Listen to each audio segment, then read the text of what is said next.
Alright, good morning po sa inyong lahat mga kababayan. Batang Maynila to, it's pag-usapan natin. Ito pong mga tape defenders, mga kababayan, ay nagpapakalat po ng fake news. Oh. Ito mga kababayan ay may kinalaman dito sa sa Pure Gold. May post po kasi ang ilan sa mga panatiko ng tape. O sabi nila, ito raw Itbulaga, yung inaangkin nila na pangalan na napatunayan naman ng IPO na hindi sa kanila. Hanggang ngayon ginagamit pa rin. Ito raw yung tahanan pinakamasaya. Ang tahanan ng maraming advertisers at sponsors. Sabi nila. At isa daw dyan mga kababayan ay etong Pure Gold. Pinagmalaki nila, nagpost sila. Yan mga kababayan yung pinost nila. Maraming salamat daw sa Pure Gold. Dahil etong araw kanilang tahanan ay ang pinakamasaya dahil maraming advertisers at sponsors. Sabi nila. Eto mga kababayan, pinapalabas nila, lumipat daw etong Pure Gold dyan sa tape Bulagta.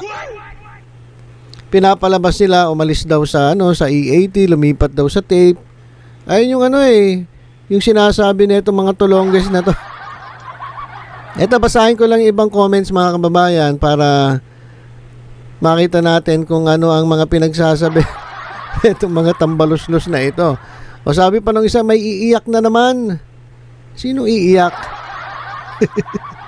Ito mga kababayan, basahin ko muna bago ko paliwanag sa inyo kung ano ba ang status ng Pure Gold dito sa Tape Incorporated. Kasi ito mga to, react lang ng react, comment lang ng comment, pero hindi nila naiintindihan kung ano talaga yung status, kung bakit nandyan yung Pure Gold sa Tape Incorporated. Eto, basahin lang muna natin itong mga bopuls na to. Sabi na ito may problema pa since TV5, TVJ's New Home ay member ng Kapisanan ng Broadcasting ng Pilipinas. Kailangan nilang mag-comply sa imposed limit na hindi hihigit sa 30 minutes in total TV ads. So ito parang ang galing magsalita. Alam mo kapatid, manood ka kasi ng EAT. Lagi ka nanonood dyan sa EB, dyan sa tape ilan lang naman kayo nanonood dyan. Panoorin mo yung sa EAT para makita mo kung ilan ang advertisers doon, ang sponsors. Umaabot yan ng 40 sa isang gap. Kapag tinotal mo, umaabot na 120, 150. Ano yung sinasabi mo na meron kang mga limit? Ayan ang problema kapag limitado ang isip mo. Comment lang kayo ng comment. Naniniwala kayo dyan sa sa mga depender ng tape kasi. Sabi na itong isa, welcome back Pure Gold. Hopefully mag-sponsor sila sa G sa Gedli. Ibig sabihin, etong Pure Gold nandyan sa tape pero hindi sila nakikita dun sa G sa Gedli. Yung pinamimigay nila pa-premyo doon hindi galing sa Pure Gold. Hindi katulad dun sa EAT, talagang galing sa Pure Gold.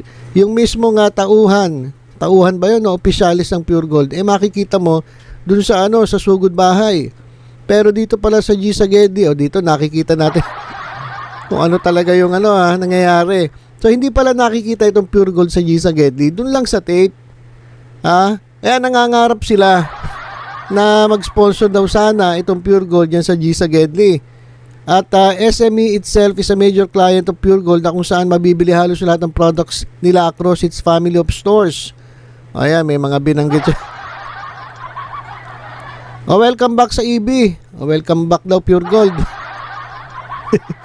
Tama, bumalik ang Pure Gold kasi mas happy daw dito sa Tape Incorporated. Sino nagsabi? Lumipat daw itong Pure Gold kasi mas happy daw dito sa Tape Incorporated.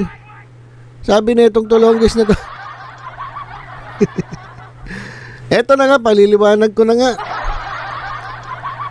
Eto kasing mga post ng Tape EB Defenders. Alam nyo, nililigaw nyo yung mga miyembro ninyo niloloko ninyo mismo yung mga miyembro ninyo kaya mali yung mali yung pagkakaalam nila na kesyo lumipat daw yung Pure Gold, umalis daw sa EAT, lumipat dito sa tape. Hindi naman ganun yun Ha?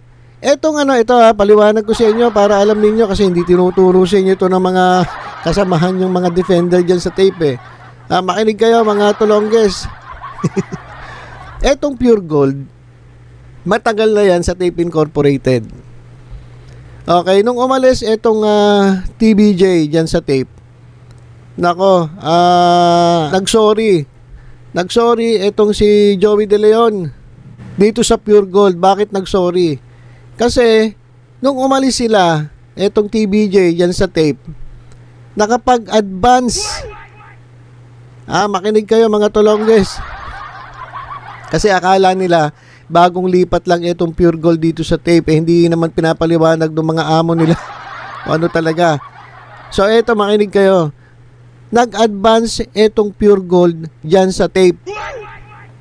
Hindi ko lang alam kung ilang taon, pero correct me if I'm wrong, alam ko 3 years ang advance nila. So ibig sabihin nakapagbayad na sila dito sa Tape Incorporated para i-advertise etong Pure Gold sa programa nilang Itbulaga. Kaya nagsorry si Joey De Leon, sorry do sa may-ari ng Pure Gold. Kasi kaya naman sila nag-advertise dahil sa TBJ Hindi naman sila nag-advertise sa tape dahil do sa mga halusos. Nag-advertise sila dahil kaibigan sila ng TBJ at tiwala sila sa TBJ. Yun ang dahilan kaya ang Pure Gold nandyan sa Tape Incorporated. Nagsorry si Joey De Leon O sabi ng mismong may-ari ng Pure Gold, okay lang yan. Pera lang yan. Ang mahalaga ay gawin niyo kung ano ang magpapasaya sa inyo. Ayun ang sabi mismo ng may-ari ng Pure Gold. Ngayon, hindi na pwedeng bawiin ng Pure Gold yung kanilang in-advance dyan sa tape. Hindi naman ibibigay ng tape yan kasi nangangailangan yung tape. Kailangan niya ng budget. Kaya hindi nila ibibigay, hindi nila ibabalik yan. Di ba naging usapan nga yan na binabawi nung iba yung kanila nga ibinigay dyan in advance, ayaw ibigay ng tape. Siyempre, ba't namin ibabalik? Alam naman, wala na TBJ, wala na kaming kita. Kukuha kaming bagong mga host na mga mga pipitsugin. So, kailangan namin ng budget. So, yun yung nangyari. Kaya hanggang ngayon, makinig kayo mga tulongges. Kaya hanggang ngayon, yung Pure Gold, ina-advertise pa rin dyan sa tape. Kasi, bayad na kayo dyan. Kahit masama ang loob ng Pure Gold. Kahit na wala ang TBJ dyan, nandyan pa rin sila kasi nga, advance yan. Bayad na yan. Yan ang dapat yung malaman. Kaya to dito sa mga sa mga tulongges na sumusubaybay dito sa kanilang mga idol, sa mga EB defenders na alam nyo, nilolo ko kayo niyan Hindi naman sinasabi sa inyo yung totoo Ginagamit lang kayo niyan. Ilan-ilan na lang piraso kayo. Nilolo ko pa kayo. Diba? Yun yung katotohanan dyan. Hindi lumipat ang Pure Gold dyan sa tape. Eto, kakapost pa lang ni Joey De Leon. Makinig ka. Para alam mo. Eto, 12/12. December 12. Eto ano nakasulat dito? 12/12 na naman. Hakutan na uli sa Pure Gold. Humakot na ng inyong pag Noche Buena at pambenta sa tindahan dahil 10% off on all items sa lahat ng Pure Gold stores. May mangyayaring 12/12 dyan sa Pure Gold. Merong discount. Ngayon, meron ba kayo nakita na host dyan sa Tape Bulagta na nakasuot ng t-shirt ng Pure Gold o sila ang endorser ng Pure Gold? Higi nga. Nakita mo ba si Paulo Contit? Si Betong, ewan ko kung masaya pa rin to. Etong bulutong, nakita mo ba? Dito, kinakausap ko yung mga tulongles na mga taga-sunod, taga-subaybay ng EB Tape Defenders. Nakita nyo ba?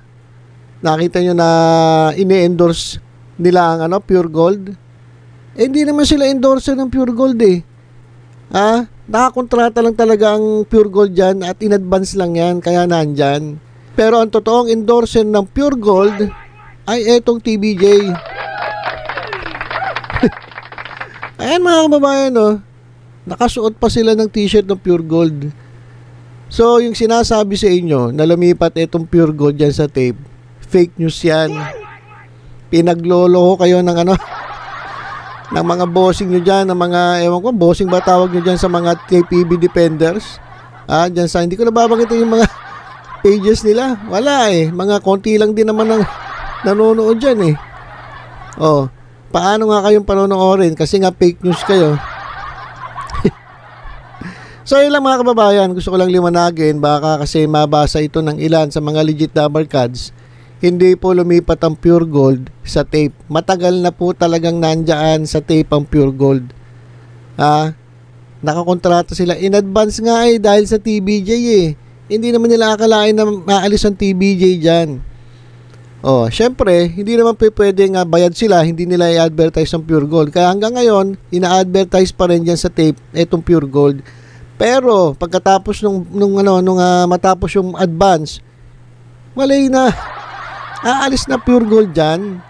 At dito na sila mananatili sa original. Dito sa original na Itbulaga na kinikilala na ng buong mundo ng mga tao, pati na rin ng gobyerno ng Pilipinas.